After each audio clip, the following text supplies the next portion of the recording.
अस्सलाम वालेकुम स्टूडेंट्स। इस लेक्चर में हम फोकस कर रहे होंगे कोकोमो मॉडल पे, जो कि एक एम्पिरिकल एस्टिमेशन मॉडल है। Right, so let's directly start with the basic introduction कि हम यहाँ बात करने जा रहे हैं एम्पिरिकल एस्टिमेशन मॉडल की, जो कि एफर्ट कैलकुलेट करने के लिए हम यूज करते हैं। के बेसिक इंट्रोडक्शन की अगर मैं बात करूँ तो एम्पिरिकल एस्टिमेशन मॉडल का जो स्ट्रक्चर है वो बेसिकली बताते खुद एक फॉर्मूला है, जिससे हमने जो हमारे पास सॉफ्टवेयर प्रोजेक्ट्स गए हैं उसके डाटा से ड्राइव करा है। और उसको हम किस लिए यूज करते हैं? उसको हम एफर्ट एस्टिमेट करने के लिए यूज करते हैं। और एफर्ट हम कैसे एस्टिमेट कर रहे हैं? एफर्ट हम सॉफ्टवेयर का साइज यूज करते हुए एस्टिमेट कर रहे हैं कि सॉफ्टवेयर का साइज क्या है, कितनी लाइंस ऑफ कोड है सॉफ्टवेयर में, या कितने फंक्शन पॉइंट्स हैं सॉफ्टवेयर में। तो साइज बखाते बताते खुद जो है ना, मसला ये है कि साइज खुद एक एस्टिमेट होता है। जो हम साइज बताते हैं सॉफ्टवेयर का, जो हम इनिशियली एस्टिमेट करते हैं, जरूरी नहीं होता कि वो साइज एग्जैक्ट हम कह दें। राइट, फंक्शन पॉइंट्स भी हम एग्जैक्ट नहीं बता सकते, दे कैन वेरी, ये खुद एक एस्टिमेशन है। तो कोई भी एस्टिमेशन मॉडल ऐसा नहीं है जो हर डेवलपमेंट इन्वायरमेंट, हर तरह के डेवलपमेंट प्रोसेस और हर तरह की एप्लीकेशंस के साथ फिजिबल हो।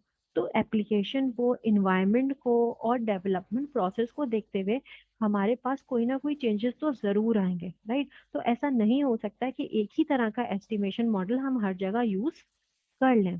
राइट, तो ये बात आपको क्लियर हो जानी चाहिए यहाँ से कि क्योंकि साइज भी खुद एक एस्टिमेट है और हर तरह के एनवायरनमेंट में एक मॉडल फिजिबल नहीं हो सकता, तो the model must be customise. Right, तो ऐसा नहीं हो सकता कि फॉर्मूला में कुछ वैल्यूज फिक्स्ड हो।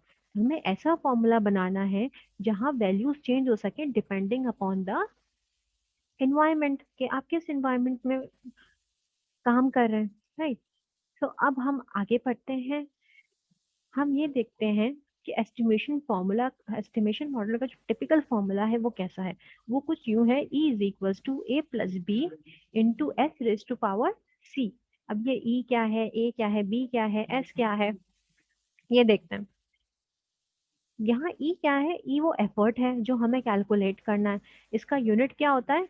Person months. Right, person months का मतलब ये होता है कि कितने लोग कितने महीने लगा के एक पर्टिकुलर काम कर रहे हैं। नहीं समझ आया होगा बिल्कुल भी। ऐसे समझें कि फॉर इंस्टेंस हमारे पास 3 लोग हैं। 3 बंदों ने आपके पास 2 महीनों में एक काम करके दिया आपको, तो उसकी एफर्ट क्या होगा? कि 3 लोगों ने 2 महीनों में एक काम, पर्टिकुलर काम करके दिया, तो 3 × 2। तो यहाँ ई की वैल्यू क्या हो जाएगी? 6 पर्सन मंथ। राइट, तो ये इस वजह से इसका यूनिट क्या होता है? एफर्ट का यूनिट पर्सन मंथ होगा। जब भी आप कोई न्यूमेरिकल सॉल्व करेंगे और इसमें ई की वैल्यू निकालेंगे तो हमेशा वैल्यू के आगे यूनिट जरूर लगाएंगे, और वो यूनिट क्या होता है? Person month. राइट, एस क्या है? S size of the software है। साइज सॉफ्टवेयर का लाइंस ऑफ कोड में होता है या एफपी में होता है। साइज का यूनिट हमेशा या तो एलओसी होगा या फंक्शन पॉइंट्स होगा। अच्छा, अब ये ए बी और सी वो कांस्टेंट्स हैं जो कि डेटा से ड्राइव होंगे, कि डेटा कैसा है, किस इन्वायरमेंट में आप काम कर रहे हैं, आप किस मोड में काम कर रहे हैं। ठीक है, ये वैल्यूज आपकी इन्वायरमेंट डिसाइड कर रही होगी। राइट, इसको अभी हम और डिटेल में देखते हैं। ठीक है, अब हम बढ़ते हैं कोकोमो मॉडल की तरफ। राइट, उस कोकोमो मॉडल की तरफ बढ़ने से पहले बहुत जरूरी है कि आप क्या देखें? आप देखें relationship between development effort and software size. Generally जैसे जैसे आपका सॉफ्टवेयर साइज बढ़ेगा, वैसे वैसे आपका क्या भी बढ़ेगा? Effort. E is effort in person months और S is the size of the software. तो यहाँ आपको इस ग्राफ से नजर आ रहा है कि जितना आपका जैसे जैसे आपका सॉफ्टवेयर का साइज बढ़ा है, वैसे वैसे उस पर एफर्ट भी बढ़ता जा रहा है। राइट, मूविंग फॉरवर्ड, अब हम फाइनली स्टार्ट करने जा रहे हैं कोकोमो मॉडल। तो उससे पहले, सबसे पहले हम क्या देखेंगे? कोकोमो मॉडल का इंट्रोडक्शन। राइट, बैरे बोर्न ने सॉफ्टवेयर इंजीनियरिंग इकोनॉमिक्स में पब्लिश किया था ये आइडिया 1981 में। ये Kokomo is basically short for constructive cost model, और आज भी सॉफ्टवेयर इंजीनियरिंग की कम्युनिटी में इसको रिफर करा जाता है। राइट, अच्छा, जो ओरिजिनल कोकोमो मॉडल है वो बेसिकली सेट ऑफ मॉडल्स है, जिसमें हमारे पास 3 मोड्स हैं, 3 डेवलपमेंट मोड्स हैं और इसके 3 लेवल्स हैं।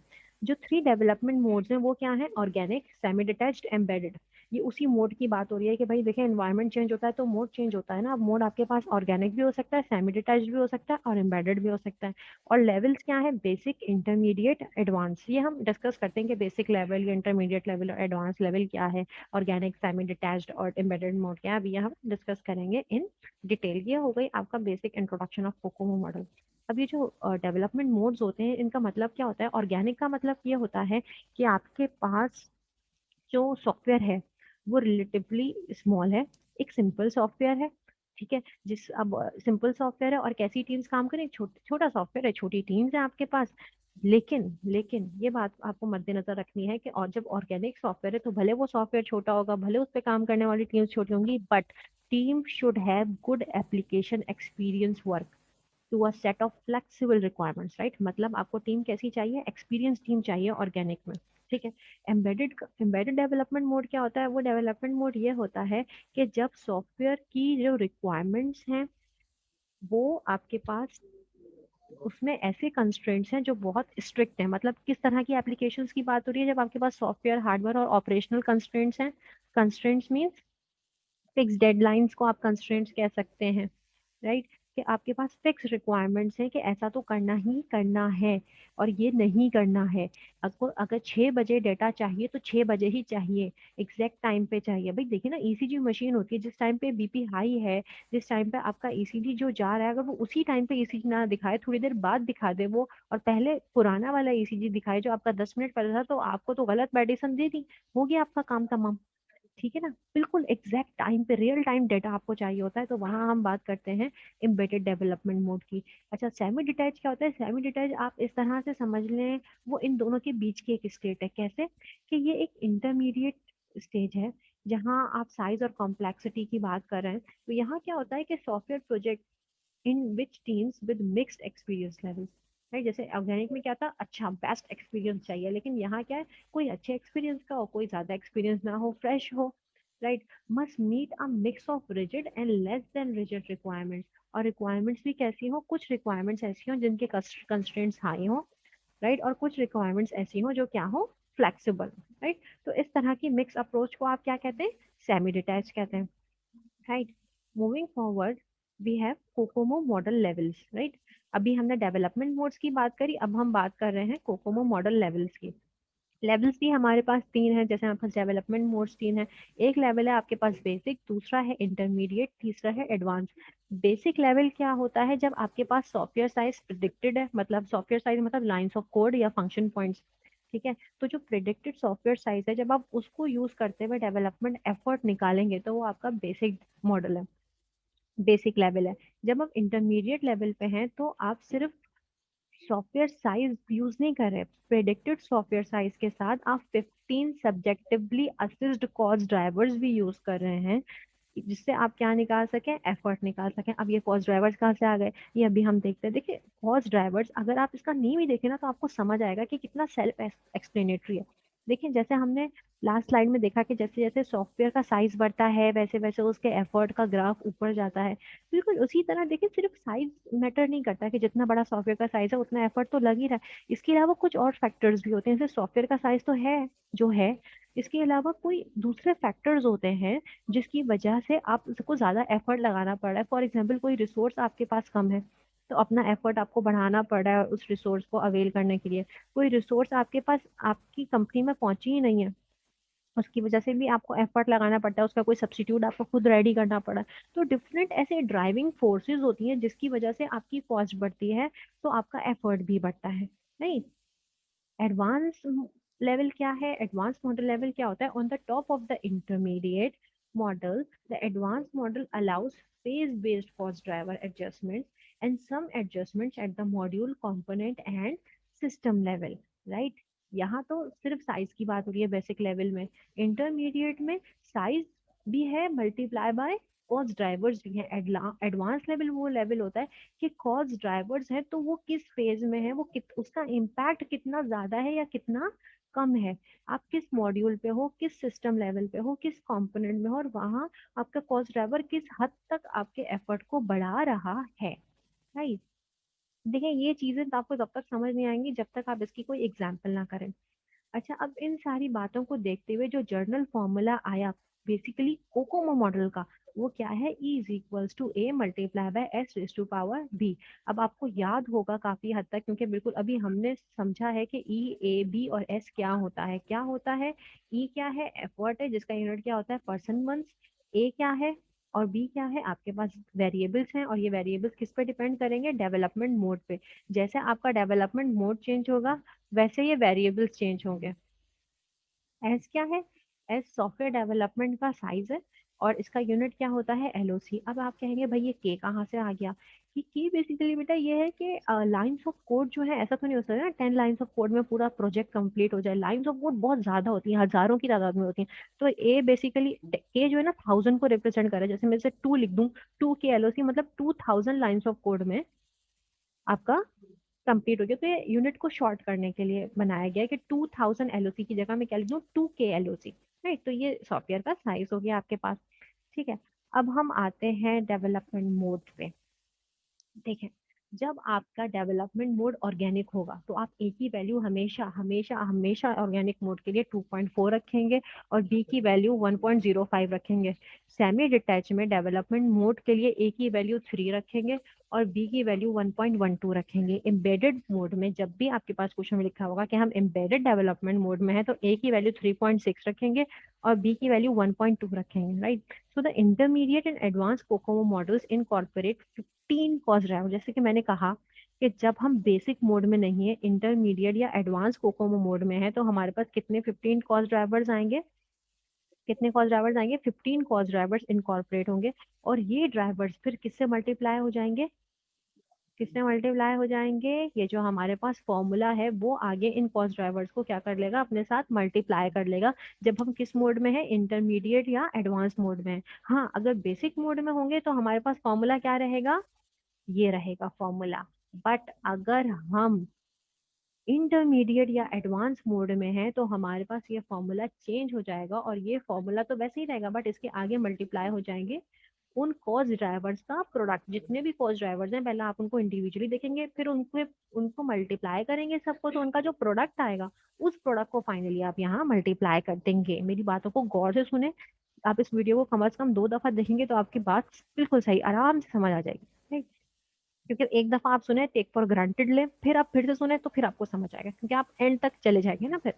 Right, so these drivers multiply the effort drive for the basic COCOMO model. The importance of each driver is assessed and the corresponding value multiplied into the COCOMO equation which becomes like this, right? मैंने ऐसा ही आपको अभी बताया है कि आपको सारे cost drivers निकालने हैं। जब आपके पास individual for instance 4 cost drivers आ गए, फिर उन 4 कॉस्ट ड्राइवर्स को आपको आपस में मल्टीप्लाई कर दिया तो आपके पास एक वैल्यू आई जो कि उन सारे कॉस्ट ड्राइवर्स का प्रोडक्ट होगा। फिर वो जो फाइनल प्रोडक्ट आई है ना उसको आप यहाँ लिखेंगे और इस फॉर्मूला से मल्टीप्लाई कर देंगे। नहीं समझ आया, कोई मसला नहीं है, जब हम एग्जाम्पल करते हैं तो समझ आ जाता है अभी आप। ठीक है, टेंशन नहीं है। अब हम देखते हैं कोकोमो मॉडल के कॉस्ट ड्राइवर्स, ये फिक्स्ड है या आपके पास गिवन होगा टेबल। तो ये भी परेशान नहीं हो कि हाय अल्लाह ये क्या है, तो हमें याद करना पड़ जाएगा, तो ये तो हमें समझना है कि क्या करना है इसका। तो इसको, ये बिल्कुल ऐसे ही आपके पास गिवन होगा एग्जैक्ट। देखें, ये 15 वो कॉस्ट ड्राइवर्स हैं जिन पे आपका, जिनकी वजह से आपका एफर्ट मजीद बढ़ रहा होगा। Right, required software reliability, database size, ये सब वो 15 कॉस्ट ड्राइवर्स हैं जिनको आपको इंडिविजुअली फिर मल्टीप्लाई करना पड़ेगा। कितने, ये 1 2 3 4 5 6 7 8 9 10 11 12 13 14 15। देखिए 15 कॉस्ट ड्राइवर्स हो गए। राइट, और इनकी कुछ कॉरेस्पॉन्डिंग वैल्यूज होती हैं, राइट ना। अब वैल्यू का है जिससे मल्टीप्लाई करें, तो नाम लिखे हुए इनके, ये रही वैल्यूज। राइट, तो जो भी आपके पास गिवन होगा उन वैल्यूज को आप मल्टीप्लाई कर रहे होंगे इंडिविजुअली, और फिर इंडिविजुअली मल्टीप्लाई करने के बाद जो फाइनल प्रोडक्ट आएगा उसको आप, जो आपके पास फॉर्मूला है वहाँ, उस फॉर्मूला के साथ आगे मल्टीप्लाई कर देंगे। लेट्स मूव विद एग्जांपल ताकि आपको बिल्कुल क्लियर हो जाए। Right, as an example of how the semi-detached COCOMO model works, the following is a calculation of the estimated effort for a semi-detached project of 56K LOC. Right, size क्या है, 56 है। right, 56,000 lines of code है, तो S की value क्या हो जाएगी, 56। अच्छा, अब ये सेमी डिटैच्ड हमारे पास मॉडल, कोकोमो मॉडल जो है वो किस मोड का है, सेमी डिटैच्ड। ठीक है। तो कॉस्ट ड्राइवर्स कैसे हैं? कॉस्ट ड्राइवर्स हमारे पास है प्रोडक्ट, कंप्यूटर, पर्सनल, प्रोजेक्ट। तो कितने कॉस्ट ड्राइवर्स हो गए? 4, राइट। प्रोडक्ट को किस पे, ये जल्दी जल्दी अपने पास लिख लें ताकि जब हम पीछे जाएं टेबल को देखें तो आप फौरन से आंसर्स बता सकें। ठीक है। अभी रजिस्टर में फौरन से आप पहले तो ये लिखें कि सेमी डिटेच मोड है, एस की वैल्यू 56 है, प्रोडक्ट हाई पे है, computer nominal, personnel cost driver low पे है और प्रोजेक्ट कॉस्ट ड्राइवर किस पे? हाई पे। ठीक है। जब आप ये लिख लें तो उसके बाद देखें क्या कैलकुलेट करना है? एफर्ट। अब हम सबसे पहले तो प्रोडक्ट कॉस्ट ड्राइवर्स की वैल्यूज निकालेंगे, कंप्यूटर कॉस्ट ड्राइवर की वैल्यू निकालेंगे, पर्सनल कॉस्ट ड्राइवर की वैल्यू निकालेंगे, प्रोजेक्ट कॉस्ट ड्राइवर की वैल्यू निकालेंगे। इस चारों से हमारे पास 4 वैल्यूज आएंगी। फिर हम उन चारों वैल्यूज को आपस में जब मल्टीप्लाई कर देंगे तो हमारे पास क्या आ जाएगा? Product cost drivers. फिर उन प्रोडक्ट कॉस्ट ड्राइवर्स को हम मल्टीप्लाई कर देंगे इस फॉर्मूला में, तो हमारे पास आराम से आंसर आ जाएगा। ठीक है। So let's calculate. नहीं, आप लिख चुके हैं। अब हम अपने आपके जब रजिस्टर में आपने लिख लिया है, अब इजीली हम फाइंड आउट करते हैं। अच्छा जी, अब आपको क्या करना है? आपके पास लिखा हुआ होगा कि प्रोडक्ट किस पे है? हाई पे। तो आप प्रोडक्ट की रॉ में जाके हाई वाले कॉलम पे रुक जाएं और हाई वाले कॉलम की वैल्यूज को लिखें कि 1.5 1.15 मल्टीप्लाई बाय 1.08 मल्टीप्लाई बाय 1.15। 1.11 क्यों नहीं ले रही? क्योंकि ये तो कंप्यूटर वाली है, राइट। ये तो कंप्यूटर के कॉस्ट ड्राइवर में आ जाएंगे ना। अब तो प्रोडक्ट की रेंज में ये 3 वैल्यूज आ रही हैं, हाई पे ये 3 वैल्यूज हैं, 1.15 मल्टीप्लाई बाय 1.08 मल्टीप्लाई बाय 1.15। ये आप लिख लें प्रोडक्ट हाई के आगे। ठीक है। दूसरा हमारा है कंप्यूटर नॉमिनल। अब कंप्यूटर की रो में हम कहाँ पे आगे रुकेंगे? नॉमिनल पे। तो नॉमिनल में सारी वैल्यूज क्या है? 1 है, तो 1 को आपस में कितनी दफा भी मल्टीप्लाई करो आंसर 1 ही आएगा, तो इसके आगे एक दफा आप लिख दें 1। फिर पर्सनल में क्या है? पर्सनल में हमें जाना है लो पे, सीधा सीधा आए लो पे, रुक गए लो की हमारे पास 1 2 3 4 5 वैल्यूज हैं। उसके बाद से प्रोजेक्ट के शुरू हो गए, तो क्या करेंगे? 1.19 multiply by 1.13 multiply by 1.17 multiply by 1.10 multiply by 1.07। तो ये हमारे पास सारी वैल्यूज हमने मल्टीप्लाई करके लिख दी। आंसर सभी हम कैलकुलेट कर लेते हैं। फिर बारी आती है प्रोजेक्ट की। प्रोजेक्ट को किस पे सेट किया है? हाई पे। तो प्रोजेक्ट के अब हम आ गए हाई पे। क्या वैल्यू है? 0.91 मल्टीप्लाई बाय 0.91 मल्टीप्लाई बाय 1.04। ठीक है। अब आप देखें आपने सब कुछ सही करा होगा। देखें, यही है कि project cost driver from the table set high equals to, यही सारी वैल्यूज मल्टीप्लाई करी होंगी आपने। कंप्यूटर नॉमिनल की वैल्यू 1 ही आएगी क्योंकि सारे 1 थे। पर्सनल कॉस्ट ड्राइवर्स भी आपने यही लिखे हैं, जो कि 5 वैल्यूज थी वो सारी यही हैं। Project cost driver 0.91 multiply by 0.91 multiply by 1.04 यही था। अब इन सबके मल्टीप्लाई करके हमारे पास आंसर्स आ गए, जो कि मैंने कहा था आपके पास कितनी वैल्यूज आ जाएंगी? 4। तो 4 वैल्यूज आ गई, 1 2 3 4। अब इन चारों वैल्यूज को आपस में मल्टीप्लाई जब आप करेंगे तो आपके पास प्रोडक्ट आ जाएगा कॉस्ट ड्राइवर्स का, राइट। और ये जो प्रोडक्ट आया है इन चारों कॉस्ट ड्राइवर के प्रोडक्ट का, वो क्या है? 2.28, राइट। तो आपके पास प्रोडक्ट कॉस्ट ड्राइवर्स आ गए जो आपको फॉर्मूले में यहाँ पुट करने हैं, जो वैल्यू क्या है? 2.28। एस की वैल्यू आपको पता है क्या है? 56। अब बारी आती है ए और बी की। ए और बी हम कैसे डिसाइड करेंगे? हम देखेंगे हमारे पास मोड कौन सा था। हमारे पास है सेमी डिटैच्ड। क्या लिखा हुआ है यहाँ पे? Semi detached. तो for semi detached development mode हमारे पास क्या वैल्यूज होगी? हमेशा ए की वैल्यू हमेशा 3 होगी और बी की वैल्यू हमेशा सेमी डिटैच के लिए क्या होगी? 1.12। अगर ऑर्गेनिक होता तो ए की जगह ये पुट करते और बी की जगह ये पुट करते। अगर एम्बेडेड होता तो ए की जगह ये पुट करते और बी की जगह ये पुट करते। अभी हमारे पास सेमी डिटैच है तो ए की वैल्यू होगी 3 और बी की वैल्यू होगी 1.12। ठीक है। ए की जगह हम 3 पुट करेंगे, एस की जगह 56 की पावर लगी हुई है ये बेटा, 56 raise to power 1.12 multiply by 2.28। जब आप 56 के ऊपर ये पावर लगाएंगे तो आपके पास ये आंसर आएगा। जब इस फॉर्मूले में सारी वैल्यूज पुट करके कैलकुलेट करेंगे तो आपके पास आ रहा है 620.94 month is the effort, right. So this is the end of this lecture. I hope आपको सब क्लियर होगा। Thank you so much. Allah Hafiz.